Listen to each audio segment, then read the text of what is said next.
Okay, let's look at another example, which maybe at first might look like it's exactly the same as before. However, yes, we are going to determine exact values for all six trigonometry ratios. But instead of being given an angle theta, now we're given the actual coordinates of the point on the unit circle. So what you'll notice here is that our x value is negative and our y value here is positive. So the quadrant where x is negative and y is positive is over here somewhere in quadrant 2. This is where x is negative and y is positive. Okay, so that's kind of where our angle is going to be, but we don't really need to worry about getting the angle because we want the values of the angle um, for these other trig functions. So first of all, let's look at the cosine of our angle. What's that going to be? Well, the cosine of our angle is actually this x coordinate. So it's going to be negative square root of 2 plus the square root of 6 all over 4. All right, well, that's easy. Let's look at sine. So what's the sine of the angle? Well, the sine is the y coordinate of this point. So it's going to be a positive square root of 2 plus square root of 6 all over 4. All right, everything's looking good. Now let's look at maybe tangent. So tangent of our angle is sine of our angle over cosine. And we know that the sine is this. It's square root of 2 plus the square root of 6 all over 4. And then our cosine is this. So we have negative square root of 2 plus the square root of 6 all over 4.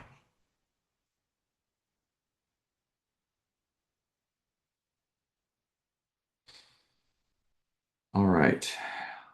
So what we need to do is simplify this.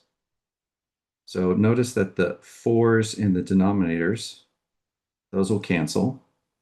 And I'm going to rewrite this a little bit to be the square root of 6 plus the square root of 2 all over the square root of 6 minus the square root of 2. All right. So how do we simplify something like this? Well, this is where you multiply by the conjugate of the denominator. So we're going to multiply by the conjugate of the denominator, which is going to be, we're going to change the sign of the second term in this expression. So instead of a minus, it's going to be a plus. And we can get away with it as long as we do it both in the numerator and the denominator. Okay, so now this means we got to do a little bit of algebraic work because now we need to do this multiplication and we need to do this multiplication. All right, so let's do the numerator. And so the numerator, we're going to have, let's see here, the square root of 6 and the square root of 2 times the square root of 6 and the square root of 2. Okay, so the square root of 6 times the square root of 6 is going to be just a 6. And the square root of 2 times the square root of 6 is going to be the square root of 12. Square root of 6 times the square root of 2 is going to be the square root of 12. And the square root of 2 times the square root of 2 will just be a 2. So now we need to combine like terms here. And so we're going to have 2 square root of 12. And then 6 plus 2 is 8. There's one more simplification we have to do. The square root of 12 can be written as the square root of 4 times the square root of 3. And that's going to be 2 square root of 3. So in place of this, we can put 2 square root of 3. And so that's going to be 4 times the square root of 3 plus 8. So multiplying these two numerators together gives us 4 square root of 3 plus 8. Now for the denominator,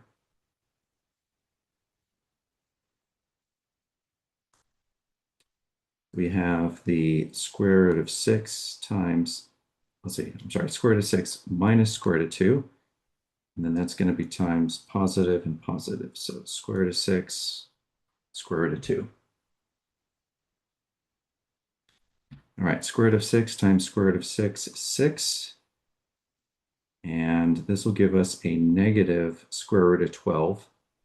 But we already figured out square root of 12 is 2 square root of 3. So it's going to be a negative 2 square root of 3. Square root of 2 times the square root of 6. It's going to be a positive 2 square root of 3. And then this is going to be a negative 2. All right, so now we need to combine like terms there. And so this is actually going to add up to 0, right? A positive 2 square root of 3 and a negative 2 square root of 3 will add up to 0. And then we've got 6 plus negative 2. So that comes out to be positive 4. And this 4 will go into 4 once and 8 twice.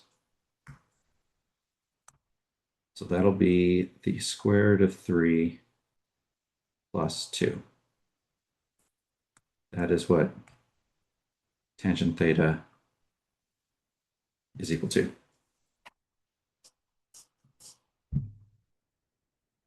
All right, so we got tangent theta taken care of.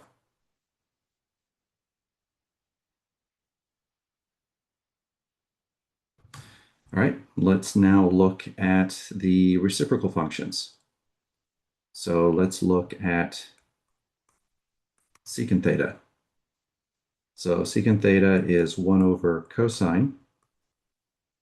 So we can take this cosine here and flip numerator and denominator.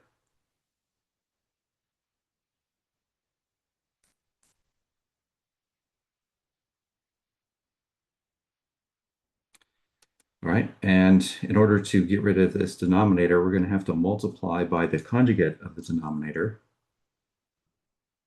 So we're going to have to multiply this by square root of 6 plus the square root of 2, like that. So at least in the numerator, this is going to be somewhat simple. This is going to be 4 times this quantity all over. And what's nice is that we already did this multiplication. We did it up here. Okay, and I guess what I should have done is I should have put off to the side that this was equal to positive 4. All right, so this multiplication here on the bottom is going to come out to a positive 4. And the 4's will cancel. And we're going to be left with square root of 6 plus the square root of 2. And that's equal to secant theta. Okay, now let's look at cosecant theta. That's 1 over sine. And if we look at our sine and we just flip it,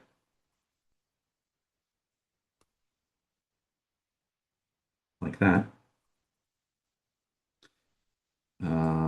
Let me switch, just for simplicity here, let me switch the 6 and the 2. Okay, so we need to multiply this by the conjugate of the denominator.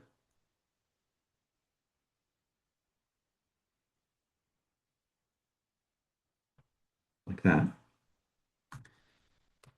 And then the numerator is just going to be 4 times this quantity, or this expression.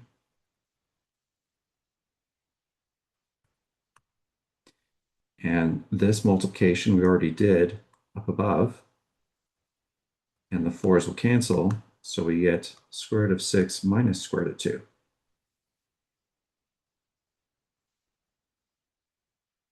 And that is our cosecant theta.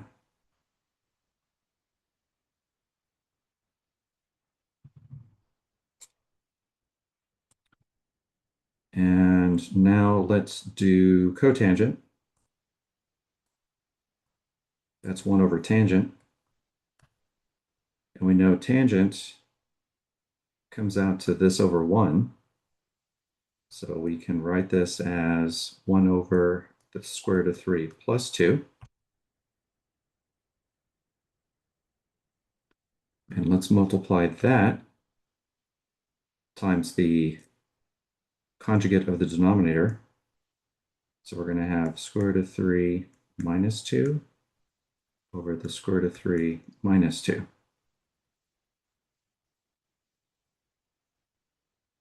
Yeah, I don't really see an easier way.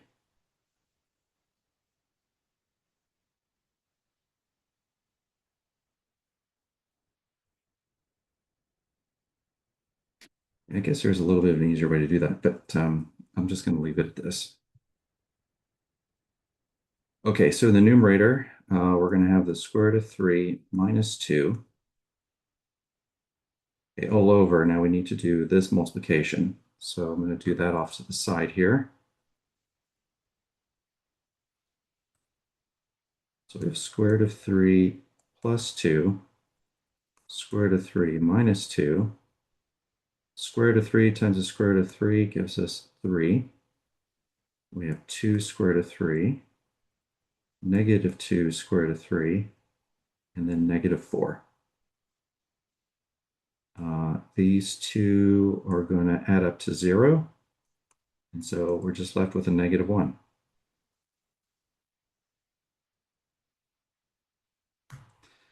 So this will end up being negative square root of 3 plus 2. So this is what cotangent theta is equal to.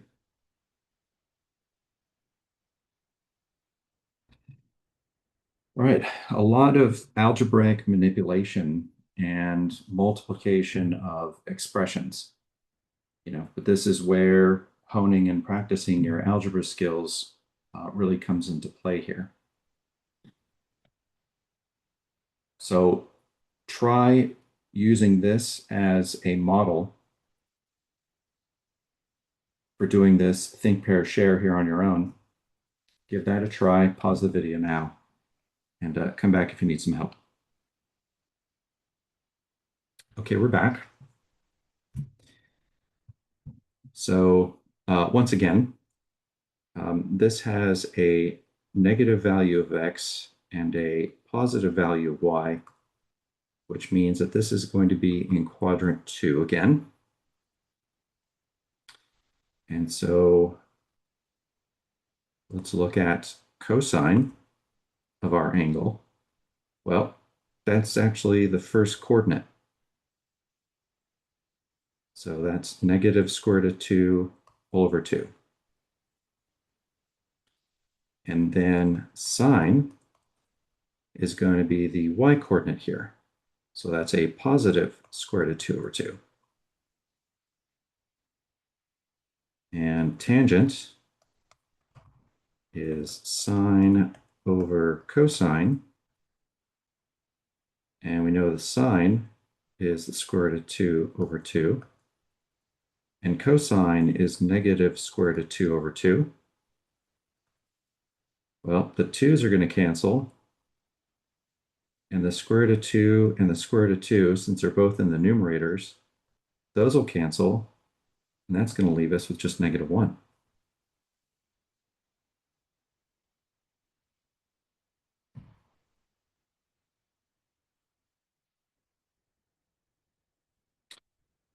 All right. And I think it might be kind of easy at this point to maybe think of cotangent, which is the reciprocal of tangent. But if tangent was just negative 1, well, cotangent's also going to be just negative 1.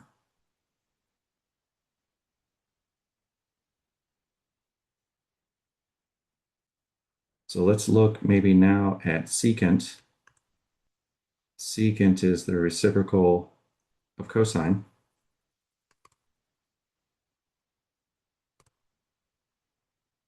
So that means we can just flip numerator and denominator.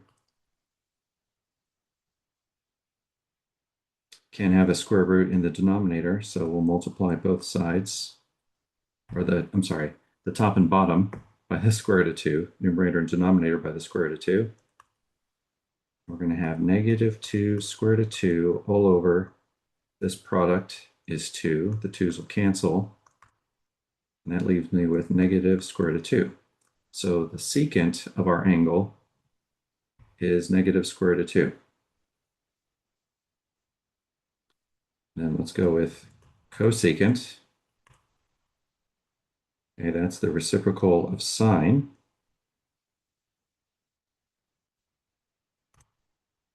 So we're going to take numerator and denominator and flip them.